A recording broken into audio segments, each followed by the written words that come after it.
Arrived at Porto at about 9 a.m, having got up at 3 in the morning, and then walked along the Riviera section where I had some of the traditional food.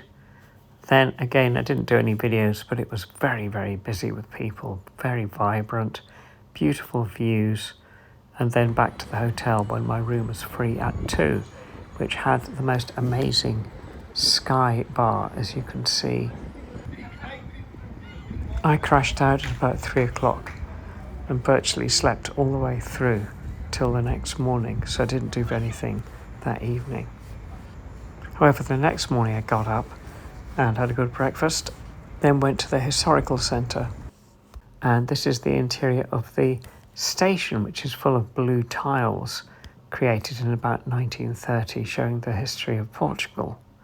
Then just walked around the streets generally, which are packed full of cafes, souvenir shops, and also had some of the little custard tarts. This is a special shop where they make them.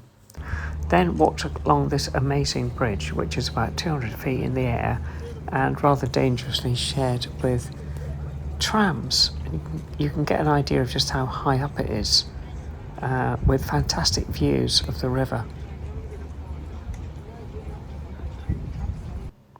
Health and safety people would never allow that in the UK.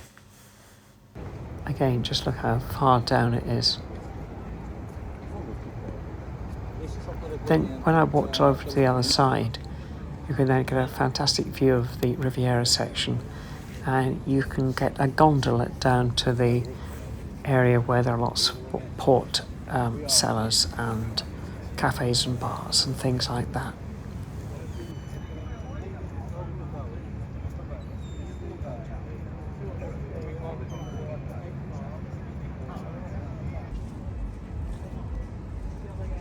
That's the bridge I walked over, and it is incredibly high.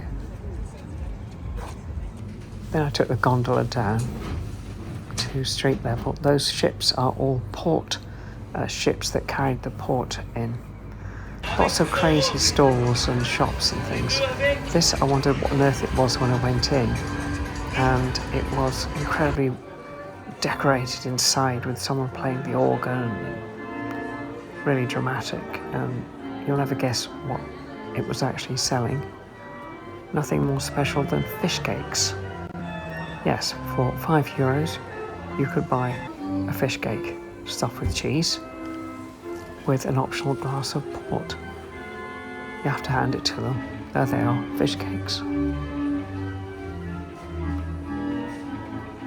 If that wasn't bizarre enough, then there was another one which I went into.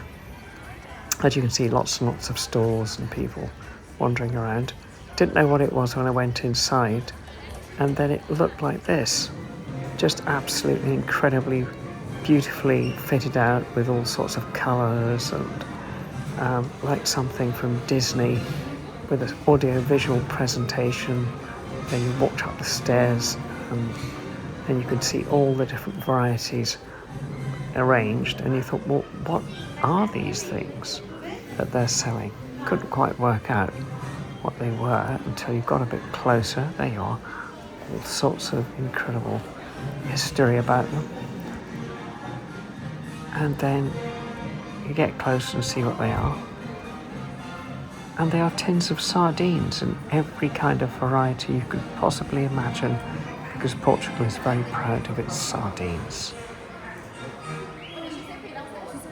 I mean, it's like something you get in Times Square.